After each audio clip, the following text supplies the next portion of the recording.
Hello, my saucy friend. This afternoon we are at Domaine Bannwarth.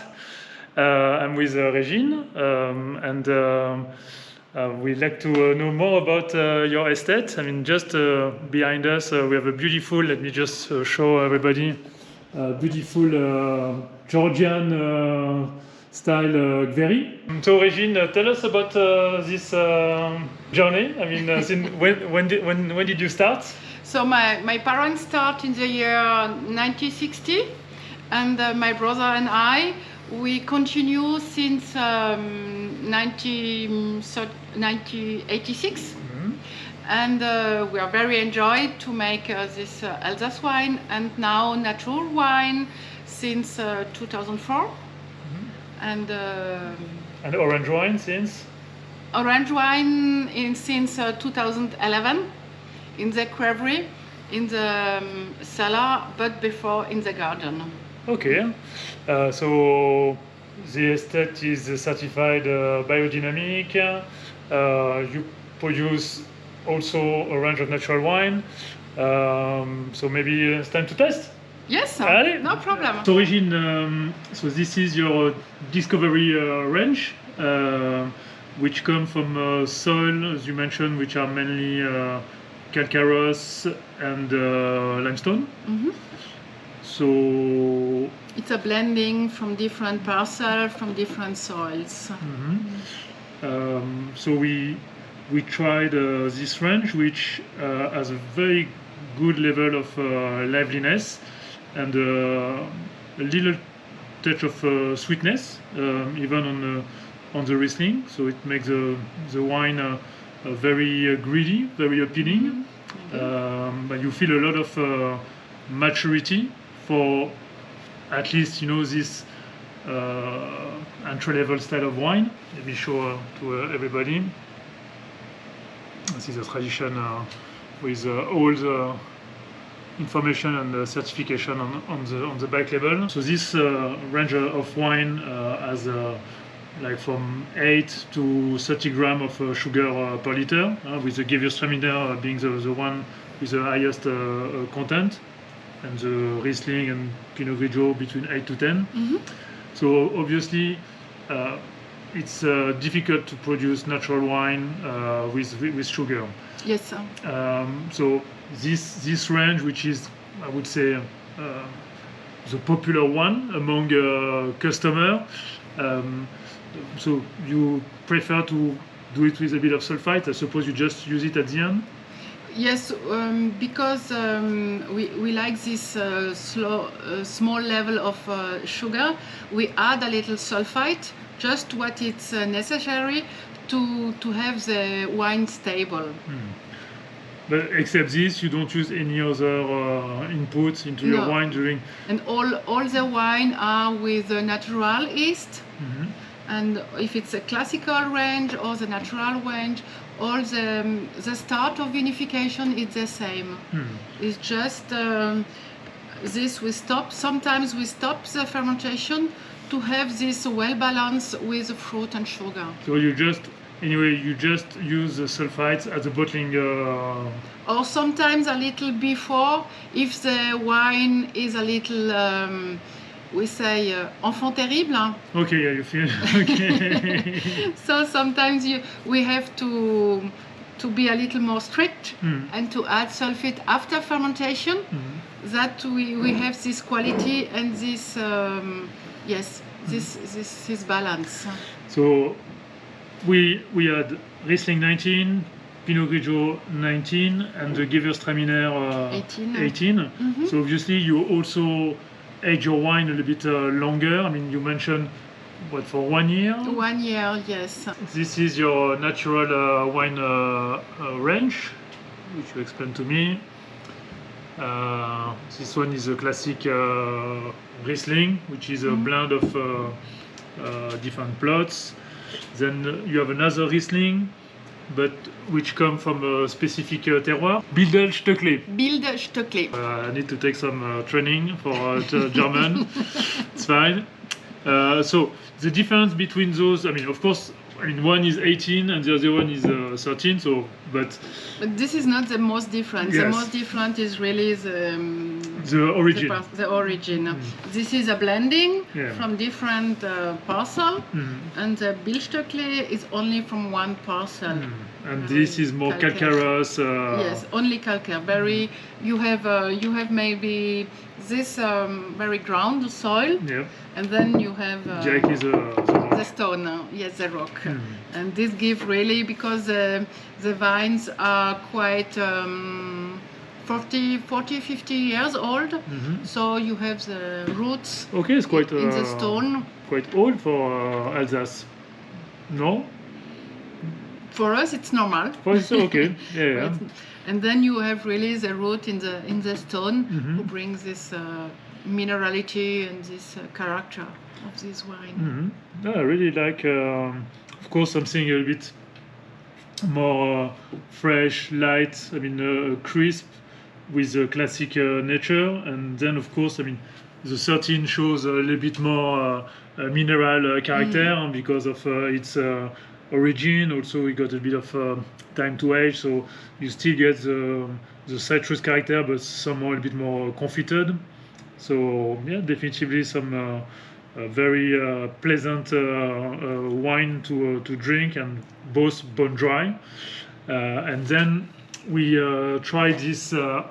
I mean, it's orange wine. However, it's short maceration. Yes, only 10 days. Only 10 days.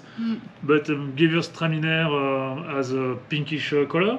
So you kind of extract, I mean, enough color in 10 days. It's called La Vie en Rose. And yeah, I mean, definitely you get the Gewurztraminer character with the lychees, the rose, and some kind of resins character. Those grapes was maybe harvested a little bit later than the rest? Not necessarily? No. Okay. The grape must just be ripe, not overripe, but nice ripe. And we thought the grapes to have not moisture, to have very beautiful grape, but very ripe. Not too late, not too early. Yeah, because it's somehow 18 was a kind of cool vintage. Overall, I mean, like 13, and you even mentioned 13 was a bit of a nightmare, but you definitely managed to produce something outstanding, considering the quality of the vintage, and on the top nature.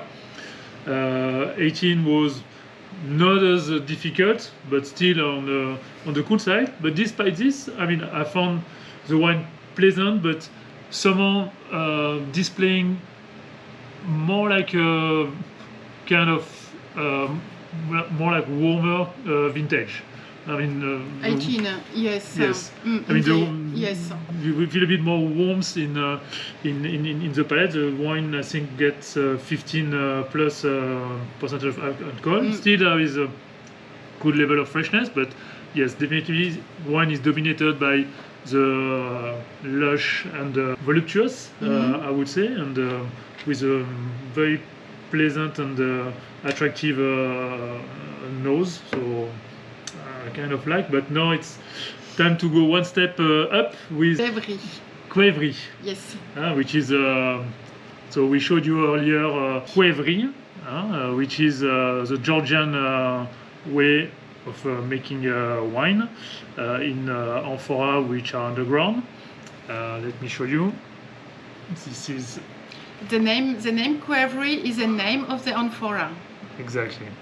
And this one is called Synergie 2015. This is a blending from Riesling, Pinot Gris and Gewurztraminer, but we blend the grape in the amphora. So it's not a blending from 3 wine, it's a blending from 3 varieties. So the fermentation is all together in the amphora. And this lasts for how long, the maceration? Maceration from 6-7 months. Yeah, I mean, for me the color is not that much deeper than the previous one. Yeah, we have it. Yeah, it's a bit deeper. Yeah, it's a bit deeper. The most color come from the micro-oxidation Yeah. because amphora are porous. So you have this very light micro-oxidation. Some sake which I used to drink. It's interesting. We don't get much anymore. I mean, there's Gewurztraminer in it, huh? In this one. Yes, it's Riesling, Pinot Gris, and Gewurztraminer So, for yeah. the same part of each. But you definitely get, compared to the previous one, I mean, much more. I mean, not that is tannic, but you feel a little bit more tannins, even if they are delicate. This one has more freshness, more. Except the tannins, it somehow feel a bit easier to drink. This one. What do you recommend in which occasion to drink orange wine, and what would you drink? What would you eat with orange wine yourself? It depends which one. The Qvevri, Qvevri wine for us, it's really a wine to drink with a meal. It's very complex wines, but with everything. Like Munster? Yes. Because it's local cheese, but except Munster. With salty, strong cheese, like Old Comté. Yeah, for sure, yeah, I would say this. Pork in general, I would say, is probably something which... but something a little strong. Yeah. So with sausage. Yeah, sausage, yeah. But not industrial. Of course. with a good body, with a little spicy. Yeah. So I think it will be very interesting. Okay. Do you have another one to test? Yes. This is the Gewurztraminer. Oh yeah. This is beautiful. It's so perfumed. It's wow. I think it reminds me some. You know those Turkish delight.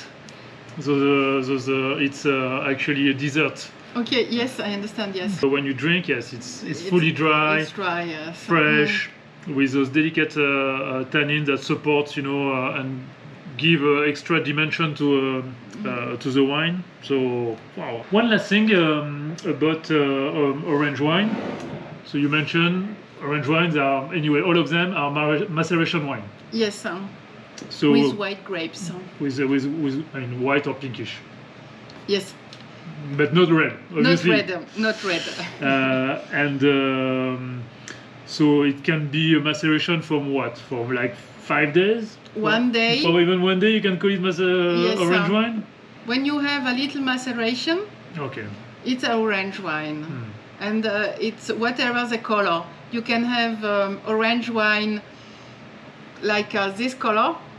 Yes. Not pink, no hot orange, no nothing. It depends the variety you use.